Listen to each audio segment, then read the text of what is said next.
سلام دوستای عزیزم، امیدواریم که هر جا که هستید حالتون خوب باشه. چند روز به عید نوروز سال جدید بیشتر نمونده. ما الان اومدیم به یکی از مناطق مرکزی تهران. اینجا خیابون سپهسالاره که بورس خرید کیف و کفش زنونه است. گفتیم که اول یه سری به این خیابون بزنیم و قیمت‌ها رو ببینیم، بعدش به کوچه بلم بریم و کمی هم لاله‌زار رو بهتون نشون بدیم. پس پیشنهاد میکنم که تا آخر این ویدیو همراه ما باشید.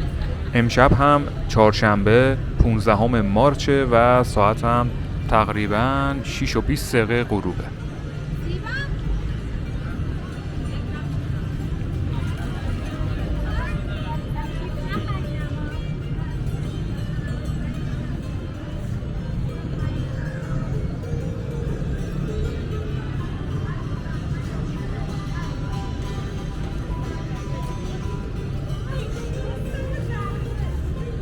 خیابون سپهسالار یکی از خیابون‌های قدیمی تهرانه که همونطور هم که داریم می‌بینید بورس خرید کیف و کفش زنونه است. کفش‌ها و کیف‌های چرم هم داره و من میتونم بهتون بگم که بهترین جا برای خرید کیف و کفش زنونه توی تهران همین خیابونه.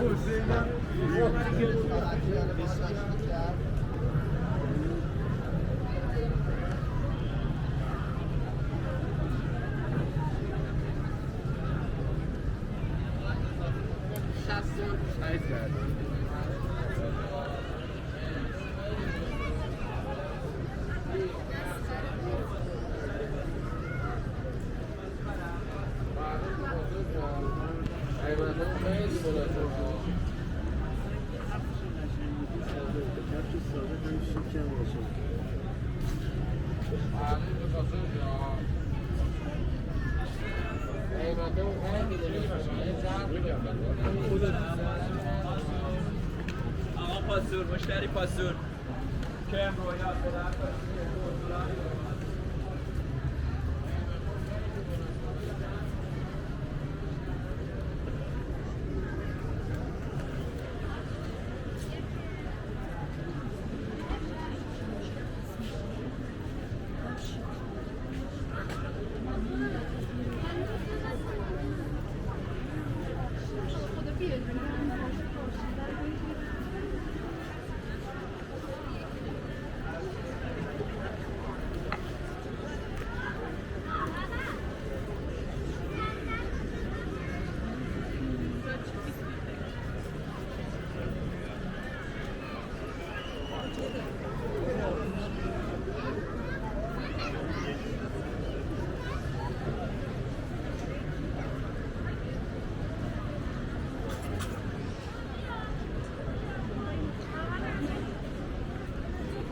بیشتر مغازه ها پشت ویترین قیمت نداشت که بهتون نشون بدم، ولی این مغازه قیمت داره.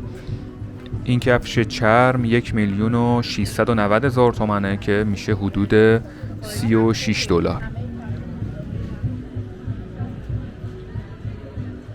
این کفش چرمم که به نظرم رنگ قشنگی هم داره 1,790,000 تومنه که میشه حدود $40. من دارم با قیمت امروز دلار تو ایران که حدوداً 46,000 تومنه حساب میکنم اینو.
خب الان بهتره که بریم به کوچه برلن و اونجا رو هم بهتون حال و هوای قبل عیدش رو نشون بدیم.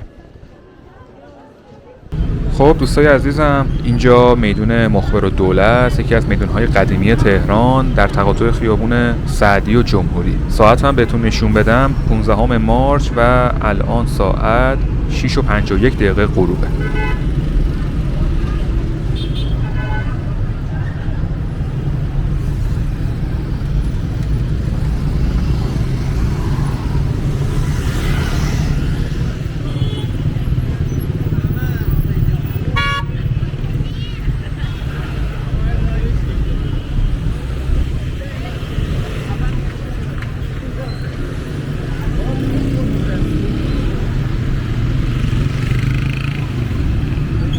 اول ما وارد کوچه مهران میشیم و بعدش هم میرسیم به کوچه برلن.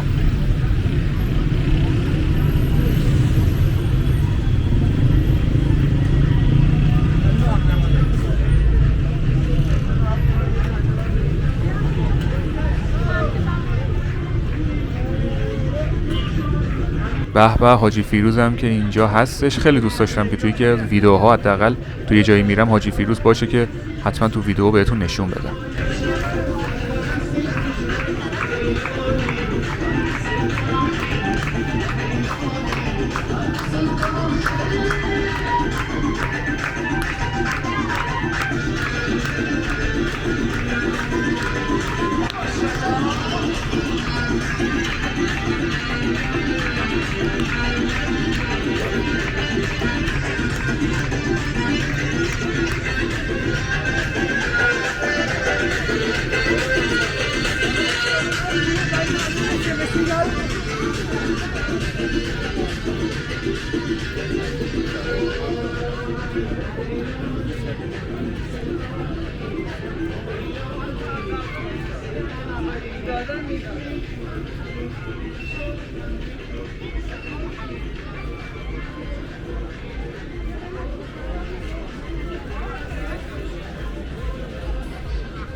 اگه این کارو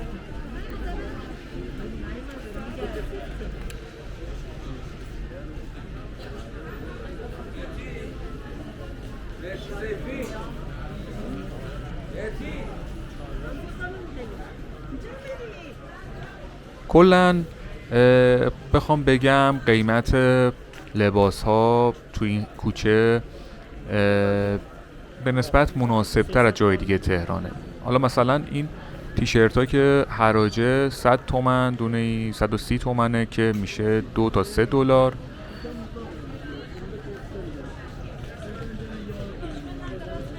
و مثلا این لباس هم 100,000 تومنه که میشه تقریبا 2 دلار.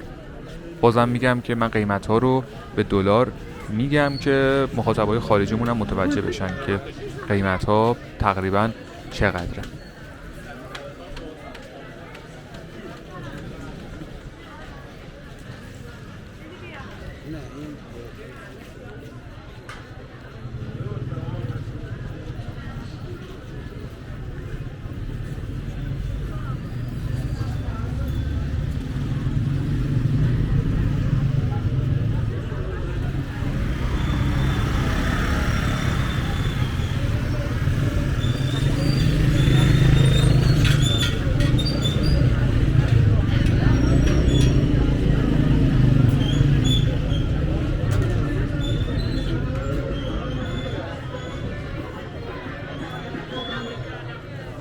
اینجوری نباید کرد قضیه.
ما الان رسیدیم به خیابون جمهوری بین تقاطع لاله‌زار و چهارراه استانبول.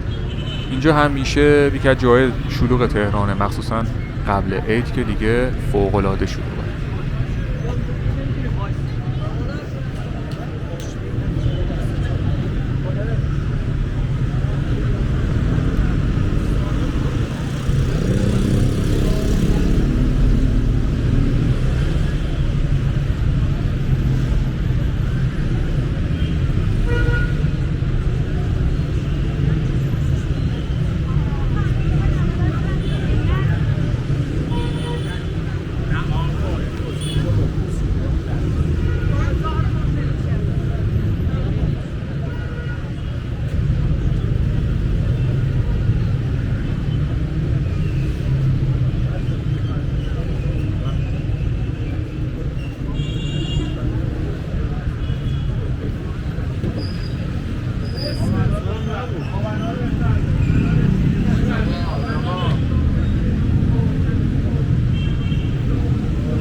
دوستای عزیزم خیلی ممنونیم که از ما حمایت میکنید، خیلی ممنونیم که این ویدیو رو هم نگاه کردید. حتما نظرتون رو مثل همیشه درباره این ویدیو به ما تو قسمت کامنت ها بگید.